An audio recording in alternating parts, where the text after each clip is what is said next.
And this wisdom is not just ordinary intelligence. This wisdom, because ordinary temporal wisdom could be geared towards two sides, the bad side and the good side.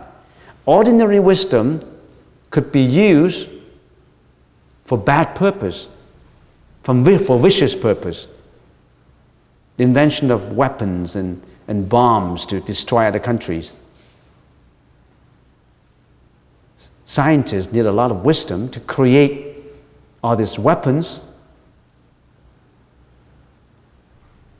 But this wisdom is geared towards the bad side, the vicious side. The wisdom we refer to in here, wisdom of righteousness. Wisdom that always geared towards enlightenment, righteousness, benevolence, compassion. And let's start the sutra. What is the title of the sutra? The title of the sutra in common English is the Diamond Sutra. Diamond Sutra, and some people call it the Diamond Cutter. It is also called the Sutra of Diamond Cutter of Supreme Wisdom. In the Sanskrit language, the title is Vajrachatika Prajna Paramitta Sutra, or simply Vajra Prajna Paramitta Sutra.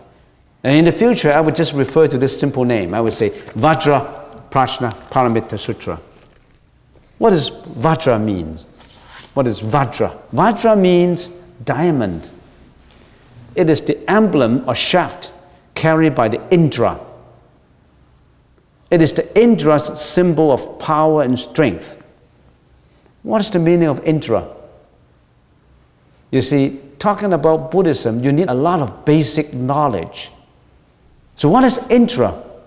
Indra is the king of the second level of the Devaloka, or the Devadhatu.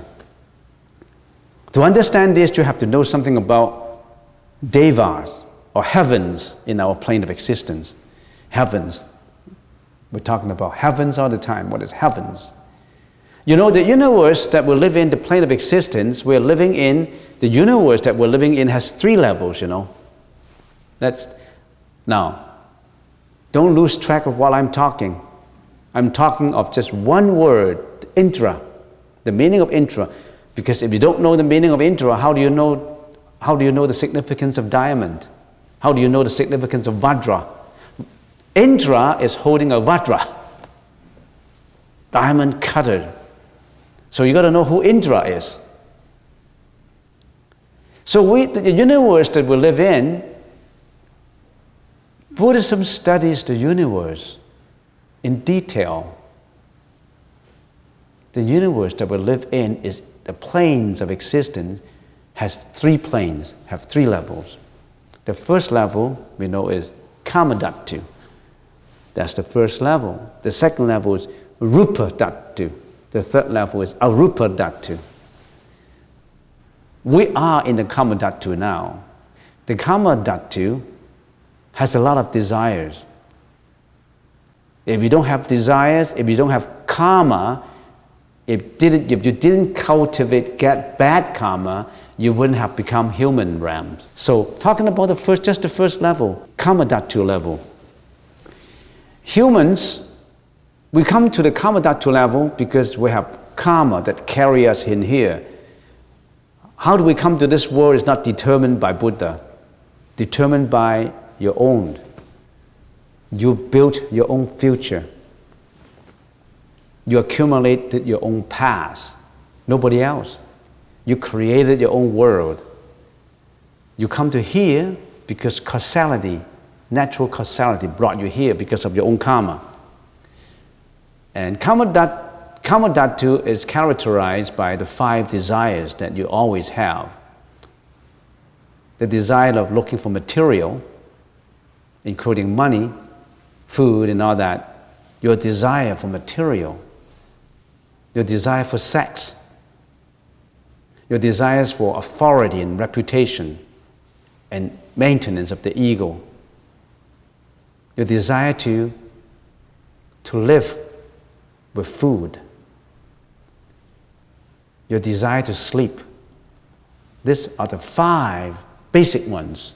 There's a lot of desires that you have, but these are the 5 basic ones that everybody has in here. Do you need to sleep? Do you need food? Because of these 5 desires, you get involved in the web of karma that bring you back to this world. That's the karmic force that bring you back. Not a creator. Not the creator. You yourself, you make your own opportunity to come back. So in here, in the Karma Dhatu, there's the 6 paths of reincarnation. The first path is the Devas or the guardian angels, the heaven people. People in heaven, that's the first level. Second level, Asuras. Third level, human beings. 4th, animals. 5th, ghost ram. And the 6th is victims of hell. So these are the 6 paths of reincarnation. Now, these 6 paths of reincarnations, after a person passes away, for example, depending on your karma, you reincarnate into that realm. Nobody determines it. It's causality, the energy that pulls you to that realm because of your karma. And the highest level is, of course, the Deva level. The Deva level, they enjoy happiness. We call them heavens. There's 6 levels of heaven. There's 6 heavens just in the Karma Dhatu. But heaven is not the ultimate that Buddha wants the Buddhists to go. You still die after your karma is served in heaven. But you have only happiness and you have long time spent, thousands of years. Us in this human realm, we have both happiness and suffering, with more suffering than happiness. It's a mixture of suffering and happiness, but happiness is temporary. Suffering, we have a lot of suffering. But in the Deva level, within the Karma Dhatu, remember we're only talking about the lower level, the Karma Dhatu, that is still the Rupa Dhatu and the Arupa Dhatu that I don't want to touch on today, because otherwise I will be spending hours just to explain the planes of existence. So I just explained this little lower level that we are in, the Karma Dhatu. The Karma Dhatu also have heaven people. And there's 6 heavens. And to know Indra, you have to know these 6 heavens. So going to heaven is not our destination. Going to heaven is not our final destination and shouldn't be your final destination, because when your time is up, you still have to reincarnate. You still died. You still go back to the 6 paths of reincarnation. So what are these 6 levels, 6 heavens? Let's start with the lowest level of heaven, which is higher than human realm, but lowest level of heaven. The lowest level, which is closest to us, to the human realm, in the Sanskrit language, it's Chatu Maharaja Kayika. In the Chinese language, it's Shi Tian Wang Tian. The lifespan is 500 celestial years. In other words, the people in there, Devas, the people in there, guardian angels, some people like to call them guardian angels. The angels in there, they enjoy a lifespan of 500 celestial years. 1 celestial year is equivalent to 50 years in here. So you multiply 500 by 50. It's 25,000, isn't it? 25,000 years lifespan. And we only have 100 years. They live up to 25,000 years lifespan, longevity. They only have happiness. They don't have to make a living. They don't have to, they don't kill, they don't lie, it's all happiness and serenity and peace and all that. But after the time is due, they still have to die. So that's the lowest level, that's closest to us. Shi Tian Wang Tian, Chatu Maharaja Kayika. So that's the lowest level that's closest to us. The second level, which is further from us, is the Trayamstrim heaven. In the Chinese language, is Tao Li Tian. And their happiness, their joy, is even higher than the first level of heaven. They are the second level of heaven.